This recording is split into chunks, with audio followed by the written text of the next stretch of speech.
Hello મિત્રો, કેમ છો? આજે હું તમારા માટે એક સરસ મજાની સ્ટોરી લઈને આવી છું. અલ્પેશ ઓએનજીમાં ઓફિસર હતો, જેથી તેની પત્ની આશાને બીજા કરતાં મોટા દેખાવાનો શોખ બહુ જ હતો, જે અલ્પેશને લેશ માત્ર પસંદ ન હતો, જેના લીધે ઘણીવાર બંનેની વચ્ચે ઉગ્ર ચર્ચા પણ થતી હતી. તે વાતમાં કહેતી પણ ખરી કે શું ધોઈ પીવાના તમારા રૂપિયાને, તમારા કરતાં તો પેલા પટ્ટાવાળાના બૈરા છોકરા સારી રીતે રહેતા હોય છે, તમે તો સાવ કંજૂસ છો. તું મને એ બતાવ કે તમને ખાવા પીવામાં, કપડામાં ક્યાં તકલીફ છે. પરંતુ હા, જરૂર હોય તો 5ના 10 ખર્ચો, પરંતુ બિનજરૂર તો 1 રૂપિયો પણ નહીં ખર્ચવાનો. હા, પેપરવાળો 5 વધારે લઈ ગયો તે કાંઈ વાંધો નહીં, અને રાત્રે હોટલમાં વેઇટરને ટીપના 10 રૂપિયા આપી દીધા. બિચારા તે લોકોને ઓછી આવકમાં ઘર ચલાવવાના હોય છે. એ બધા બિચારા અને ઘરના વ્યક્તિની કોઈ ગણતરી જ નથી.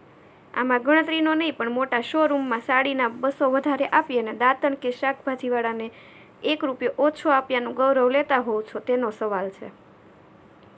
રોજે રોજની આ કામ વગરની વ્યર્થ ચર્ચાથી અલ્પેશ કંટાળો અનુભવતો હતો.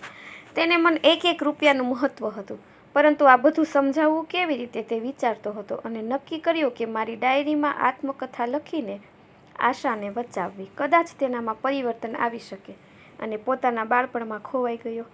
પિતાની પરિસ્થિતિ ખૂબ જ ગરીબ હતી, છતાં ગામમાં સાહેબના કહેવાથી કે અલ્પેશ ભણવામાં હોશિયાર છે, તો પેટે બાટા બાંધીને પણ તમે ભણાવજો. અને બાપુજીએ મને 10મા ધોરણમાં સાયન્સ રખાવ્યું, અને એક દૂરના સગા શહેરમાં રહેતા હતા, ત્યાં તેમના ઘરે રહેવાની વ્યવસ્થા કરી આપી. તે પણ એકલા રહેતા હતા. શામજી કાકા મિલમાં નોકરી કરતા અને એકલા રહેતા હતા. સ્વભાવે સારા હતા. બાપુજી જ્યારે મને પહેલા દિવસે મૂકવા આવ્યા, ત્યારે ઉનાળાની ગરમીમાં ડામરના રોડ પર પોતે ખુલ્લા પગે ચાલતા મને નવા સ્લીપર લાવી આપેલા.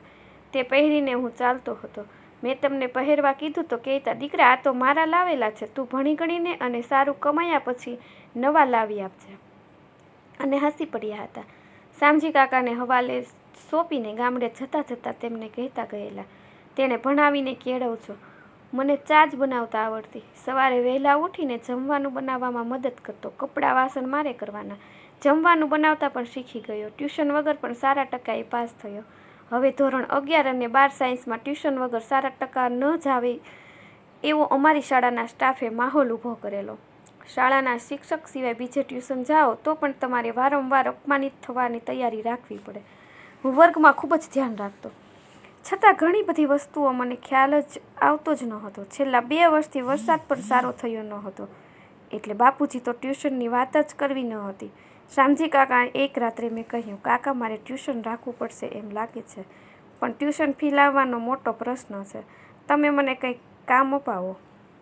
શરૂઆતમાં તો તેમણે મદદ કરવાની વાત કરી, પરંતુ જ્યારે ખબર પડી કે ટ્યુશન ફી ઘણી વધારે હોય છે, ત્યારે તેમણે મને દુઃખ સાથે પૂછ્યું, અલ્પેશ એક કામ છે, પણ સવારે વહેલા ઉઠવું પડે તેમ છે. કંઈ વાંધો નહીં કાકા. અને તેમણે મને પેપરના એજન્ટનો સંપર્ક કરાવી આપ્યો. દરરોજ સવારે 3 વાગે ઉઠીને પેપર લઈ તેમાં જાહેરાતના કાગળ ગોઠવવાના અને સાયકલ લઈને ઘરે ઘરે નાખવા જતો. રોજ મળતા પૈસાથી ટ્યુશન રખાવવાની તૈયારી કરી. મેં અમારા ભૌતિકશાસ્ત્રની શિક્ષકને શાળામાં ટ્યુશન માટે વાત કરી, તો મને તેમણે ઘરે મળવા બોલાવ્યો. હું ઘરે મળવા ગયો. ફીની વાત થઈ તો 1 પણ રૂપિયો ઓછો નહીં ચાલે, અને પહેલાં પૈસા હોય તો જ ટ્યુશનમાં ચાલુ થવાની વાત કરજે. મેં તેમને વિનંતી કરી. થોડા રૂપિયા હજુ પણ ખૂટતા હતા. તેમણે કહ્યું કે પરિણામ પછી કોઈ રૂપિયા આપવા આવતા નથી. હવે હું બીજા કામની શોધમાં લાગ્યો હતો. શહેરમાં જ એક મોટી હોટલમાં વેઇટર તરીકે કામ કરવાનું નક્કી કર્યું, જે રાત્રિના સમય માટે જ કામ મળ્યું. સવારે વહેલા ઉઠતો, રાત્રિના 10 વાગ્યા સુધી હું થાકી જતો. સવારે ઉઠવામાં મોડું થાય અને પેપર મોડું પહોંચે તો ગ્રાહક બૂમાબૂમ કરતા અને પૈસા કાપી લેવાની વાત કરતા. ત્યારે હું એકલો રડી પડતો. મારે લાચાર કે કોઈના દયાપાત્ર બનવું ન હતું. મારા સ્વમાનના ભોગ આગળ જ વધુ હતું. શાળામાં મોડું થાય કે નાની સરખી ભૂલ થાય તો પણ વાતમાં સાહેબ અપમાનિત કરતા, કારણ કે અમારે ટ્યુશન ન હતું. એક દિવસ પ્રેક્ટિકલમાં ગ્રાફ બુક વગર ગયો. સાહેબે મને ગ્રાફ બુક લઈને જ વર્ગમાં આવવા કહ્યું. હું બહાર નીકળી ખૂબ જ રડ્યો. મારી પાસે તે લાવવા પૈસા ન હતા અને 2 દિવસ શાળામાં પણ ન ગયો. બીજા દિવસે રાત્રે અમારા શાળાના શિક્ષક રાત્રે ફેમિલી સાથે હોટલમાં પ્રવેશ્યા. મેં તેમને જોયા. હું ખચકાયો, પણ ઓર્ડર લેવા માટે મારા સિવાય કોઈ જ ન હતું. તેમના દીકરાની બર્થડે હતી. બધા આનંદિત હતા. મેં ટ્રેમાંથી ગ્લાસ મૂક્યા, નજર નીચે રાખી બોલ્યો, સર ઓર્ડર લખાવો.